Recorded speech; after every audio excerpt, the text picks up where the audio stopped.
Sir मतलब जिस दिन सबमिशन हो रहा है उस दिन या उसके अगले दिन तक भी अगर पीसीसी वैलिड है तो सबमिशन हो जाएगा, लेकिन अगर एक दिन पहले भी एक्सपायर्ड है तो सबमिशन नहीं हो रहा है, स्ट्रिक्टली नो, राइट? जिस दिन हमारा अपॉइंटमेंट है अगर उस दिन तक भी हमारा पीसीसी वैलिड है तो वो एक्सेप्ट कर लेंगे, लेकिन अगर एक दिन पहले एक्सपायर हो जाता है तो वो बिल्कुल एक्सेप्ट नहीं करेंगे। वो डायरेक्टली मना कर देंगे, बोल देंगे सर आपका पीसीसी वैलिड नहीं है। तो उन लोगों ने मना कर दिया, बोला सर आपका पीसीसी वैलिड नहीं है, नया पीसीसी आप चाहिए, आप फिर से जाओ नया पीसीसी बनवाओ, वो अप्लाई करके दोबारा से आप आओ। यूनिक एक्सपीरियंस रहा आपके साथ कि आपने जो है चेन्नई का वीएफएस भी देखा और मुंबई का वीएफएस भी देखा, तो कुछ डिफरेंस लगा आपको दोनों जगह के वीएफएस में? हाँ बिल्कुल सर, डिफरेंस लगा। मुंबई के ऑफिस के अंदर वीएफएस जो होता है ना बिल्कुल स्मूथ लेवल पे होता है। वहाँ चेन्नई में समझ में नहीं आता है। अच्छा, लैंग्वेज का वहाँ इंग्लिश भी बहुत कम ही लोग बोलते हैं, हिंदी भी बहुत कम बोलते हैं, लैंग्वेज इशू बहुत है वहाँ पर। Okay. Hello friends, welcome back. मैं हूं आपका career coach Lalit Bhadauria. Friends, आज हमारे साथ हैं हमारे भाई राजीव रंजन जी, जो कि आरा बिहार से आते हैं। सर का जो है क्रोशिया का शेंगन एम्प्लॉयमेंट वीज़ा स्टैम्प हो चुका है। 15 जनवरी को अर्ली मॉर्निंग सर की फ़्लाइट है। पहले मैं आपको सर का वीज़ा एक बार शो करता हूँ।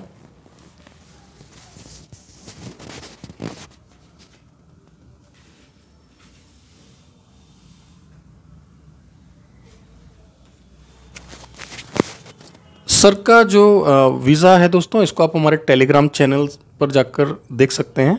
यूट्यूब की गाइडलाइंस की वजह से हम लोग जो है क्लियर आपको इनका फ़ोटो नहीं दिखा सकते पासपोर्ट पर, राइट? अब देखिए, जो राजीव रंजन जी का हमारे साथ जो ये सक्सेस स्टोरी है, काफ़ी स्ट्रगल वाला स्टोरी है। ये अपने आप में यूनिक स्टोरी है। इनफैक्ट पिछले लास्ट 1-2 साल का जो है सबसे चैलेंजिंग स्टोरी रहा। लेकिन राजीव रंजन जी का जो हमारे ऊपर ट्रस्ट था वो अनशेकेबल था, राइट? होता कुछ ऐसा है कि जब क्रोशिया शेंगन में आने वाला था उस समय हमने फर्स्ट ग्रुप के 11 to 15 कैंडिडेट्स की फाइल्स हमने ली थी, राइट?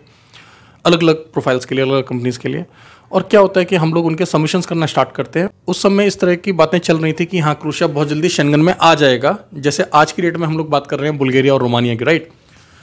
तो क्या होता है, सर भी आते हैं हमारे पास, सर सारी फॉर्मेलिटीज़ करते हैं, पीसीसी हमारे पास जमा करते हैं, टोकन मनी देते हैं और everything was okay. But unfortunately क्या होता है कि जब वर्क परमिट्स आना स्टार्ट होते हैं कुछ महीनों के बाद, तो at the last moment employer बोलता है कि अनफॉर्चुनेटली वो सर का वर्क परमिट जनरेट नहीं कर पाएगा। तो फिर हम सर से पूछते हैं कि सर आप बताइए क्या करना है, आपके साथ के अधिकतर कैंडिडेट्स के तो वर्क परमिट आ गए हैं। तो सर बोलते हैं कि नहीं ललित जी, हमें आप पर ट्रस्ट है, कॉन्ट्रामेंटस पर हमें ट्रस्ट है, मैं थोड़ा सा और पेशेंस रख लूँगा, वेट कर लूँगा। और फिर जो है चलते चलते राजीव रंजन जी, लगभग कब आया था आपका वर्क परमिट फिर? 29 जुलाई 2023, राइट। तो 29 जुलाई 2023 में सर का वर्क परमिट आता है दोस्तों। और ये वो टाइम था क्योंकि नया नया शेंगन में आया था क्रोशिया, कुछ महीने हुए थे, राइट? और हम लोग क्या करते हैं, फिर सर का वीएफएस बुक करते हैं। सर हमें वीएफएस की डेट कहाँ की मिली थी आपकी? 17 अगस्त 2023 को मुझे चेन्नई का वीएफएस मिला था, राइट। आपको पता होगा उस समय जो है वीएफएस की डेट्स आसानी से नहीं मिला करती थी। इनफैक्ट लास्ट ईयर तक अगर आप देखेंगे तो अक्टूबर तक जो है डेट्स नहीं मिल रही थी। नॉर्थ इंडियंस को भी कई बार साउथ इंडिया की तरफ जाना पड़ रहा था, मतलब जिसको जहाँ डेट मिल रहा था सबमिशन के लिए वहाँ जा रहा था। अब यहाँ पर एक बहुत इंपॉर्टेंट लर्निंग है आप सभी के लिए, अगर आप लोगों ने सबमिशन करने का प्लानिंग कर रहे हैं या आपका जो वर्क परमिट अंडर प्रोसेस है किसी भी एक रजिस्टर्ड एजेंसी के थ्रू। देखिए, पीसीसी की मैं आपको बात बता दूँ। सर जब सबमिशन के लिए गए चेन्नई, राइट, तो क्या वैलिडिटी का क्या हुआ था सर, इंसिडेंट बताइए तो जरा। मेरा पीसीसी 15 अगस्त तक का ही था। 17 अगस्त को मेरा वहाँ बीएफएस था, तो 2 दिन ज़्यादा हो गया था एक्सपायर। हाँ एक्सपायर, हाँ सिर्फ 2 दिन एक्स्ट्रा हुआ था, एक्सपायर हो गया। तो उन लोगों ने मना कर दिया, बोला सर आपका पीसीसी वैलिड नहीं है, नया पीसीसी आप चाहिए, आप फिर से जाओ नया पीसीसी बनवाओ, वो अप्लाई करके दोबारा से आप आओ अपॉइंटमेंट बुक करके। पहले से ही एक पीसीसी बैकअप में अप्लाई किया? हाँ पहले से ही मेरा अप्लाई था। बस दिक्कत ये हो गई, जिस दिन मेरी ट्रेन थी उसके कल होकर के पीसीसी मेरे घर पे डिलीवर हुआ। हाँ एक्सपायर 2 दिन ज़्यादा हो गया था, लेकिन लिया नहीं, उन लोगों ने मना कर दिया, नहीं वैलिड नहीं है, आप दोबारा से बनवाओ। मैंने उनको बोला भी कि मेरा पीसीसी बन चुका है, घर पे आ चुका है, लेकिन फिर भी तो मैं भी सोचा जाने दो, इन लोगों के साथ बहस करने से कोई फ़ायदा नहीं है, दोबारा से अपॉइंटमेंट बुक करके तो नेक्स्ट टाइम आपका अपॉइंटमेंट कहाँ पर कराया था हमने?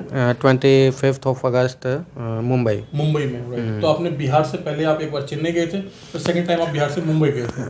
हाँ, चेन्नई से दिल्ली आया आपके पास अपना पीसीसी लेने के लिए। राइट। 17 अगस्त को ही कॉल कर दिया अपने घर में कि जितना जल्द हो सके वहाँ से कुरियर करो मेरा पीसीसी दिल्ली ऑफिस में। दिल्ली ऑफिस का मैंने एड्रेस मेंशन कर दिया था, तो वहाँ से उन लोगों ने कुरियर कर दिया। 2 दिन 3 दिन, तीसरे दिन यहाँ पे पहुँच गया था मेरा पीसीसी।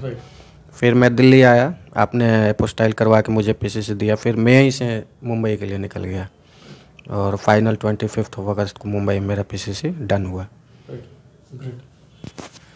सो दोस्तों, आपने देखा कि सर का कितना जो है एक स्ट्रगल वाला स्टोरी रहा।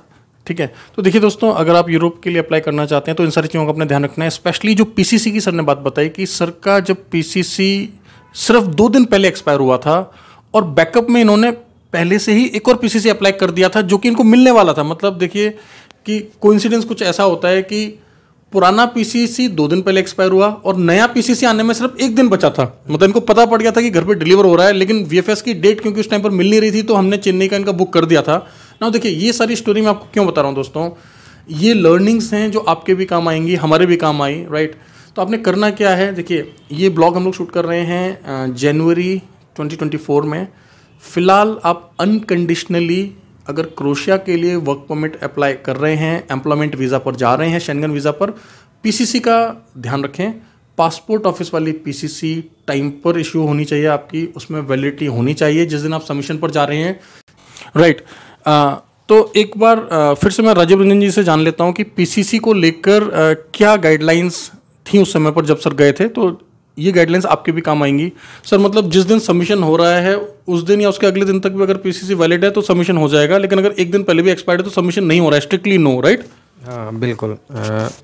जिस दिन हमारा अपॉइंटमेंट है अगर उस दिन तक भी हमारा पीसीसी वैलिड है तो वो एक्सेप्ट कर लेंगे, लेकिन अगर 1 दिन पहले एक्सपायर हो जाता है तो वो बिल्कुल एक्सेप्ट नहीं करेंगे। वो डायरेक्टली मना कर देंगे, बोल देंगे सर आपका पीसीसी वैलिड नहीं है, आप जाओ नया पीसीसी बनवाओ, दोबारा से अपॉइंटमेंट बुक करो, उसके बाद फिर आप आओ। अच्छा, एक और क्वेश्चन मैं आपसे जानना चाहूँगा कि एक यूनिक एक्सपीरियंस रहा आपके साथ कि आपने जो है चेन्नई का वीएफएस भी देखा और मुंबई का वीएफएस भी देखा, तो कुछ डिफरेंस लगा आपको दोनों जगह के वीएफएस में? हाँ बिल्कुल सर, डिफरेंस लगा। मुंबई के ऑफिस के अंदर वीएफएस जो होता है ना बिल्कुल स्मूथ लेवल पे होता है। वहाँ चेन्नई में समझ में नहीं आता है क्या। अच्छा, लैंग्वेज का बहुत, हाँ लैंग्वेज का, वहाँ इंग्लिश भी बहुत कम ही लोग बोलते हैं, हिंदी भी बहुत कम बोलते हैं, लैंग्वेज इशू बहुत है वहाँ पे। ओके। तो दोस्तों काफ़ी ग्रास रूट फीडबैक रहा राजीव रंजन जी से। देखिए, कैंडिडेट्स ने जो खुद वहाँ पर जाके फेस किया उनके पॉइंट ऑफ व्यू से, तो अगर आप उत्तर भारतीय हैं तो एडवाइजेबल है कि अगर आप जो है दिल्ली या मुंबई को चूज़ करते हैं, राइट, तो वो क्योंकि ये मेट्रोपॉलिटन सिटीज़ हैं तो आपको दिक्कत नहीं आता है यहाँ पर।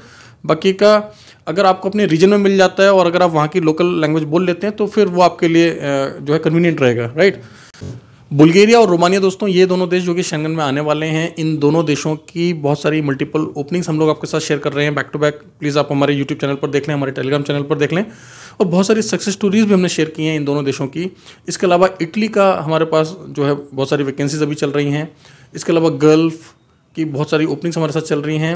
चैनल को सब्सक्राइब करना ना भूलें। अपनी यूट्यूब की फैमिली की तरफ से, कॉन्ट्रामेंटर्स की टीम की तरफ से मैं राजीव रंजन जी को बहुत बहुत शुभकामनाएं देना चाहूँगा इनके आने वाले भविष्य के लिए। Thank you sir, thank you very much. Okay दोस्तों, तो मिलते हैं फिर अगले ब्लॉग में। Thank you very much, all the best.